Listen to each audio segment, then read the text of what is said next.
네, 이 지하차도의 실종자 수색 작업은 모두 마무리됐습니다. 참사 현장에 비가 다시 내리면서 합동 감식은 미뤄졌습니다. 비가 그치는 대로 본격적인 수사가 진행될 걸로 보입니다. 현장 취재기자 연결합니다. 권준수 기자. 네, 오송 지하차도 사고 현장에 나와 있습니다. 네, 수색 작업이 마무리됐으니까 당연히 합동 감식이 진행될 것 같았는데 지금 못하고 있는 건 비 때문입니까? 그렇습니다. 경찰과 소방당국은 현재 수색 작업은 마무리했는데요.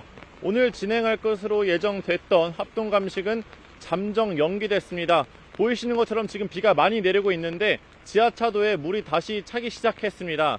무엇보다 비가 완전히 그쳐야 지하차도 내부 설계 등을 확인할 수 있어 이번 주 호우 상황을 지켜보고 합동 감식 일정이 결정될 것 같습니다.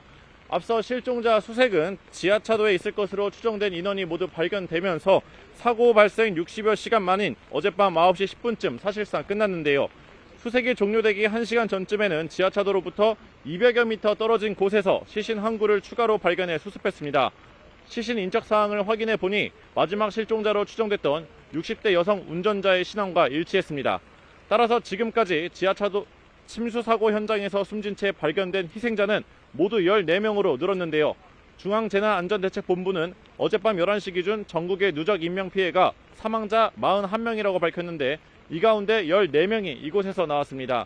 이번 지하차도 침수 사고와 관련해 경찰은 본격적인 수사에 들어가는데요. 경찰은 조만간 합동 감식이 시작되면 물이 차오르는 속도 등을 확인하면서 배수 펌프 등이 제대로 작동했는지 볼 것이라고 밝혔습니다.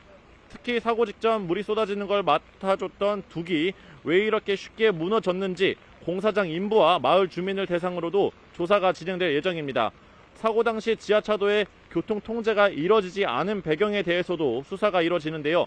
운전자와 승객까지 모두 5명의 사망자가 나온 747번 버스가 기존 노선이 아닌 지하차도로 우회한 원인 등도 파악 중입니다. 기본적으로 교통 통제는 도로관리청이 하지만 청주시청에서 당시 버스 회사에 비가 오는데도 지하차도를 이용하라고 하는 등 혼선이 빚어진 것으로 취재 결과 확인됐는데요. 침수 사실을 늦게 인지하다 보니 청주시청과 버스회사 간 노선 협의도 사고 직후에 이뤄졌습니다.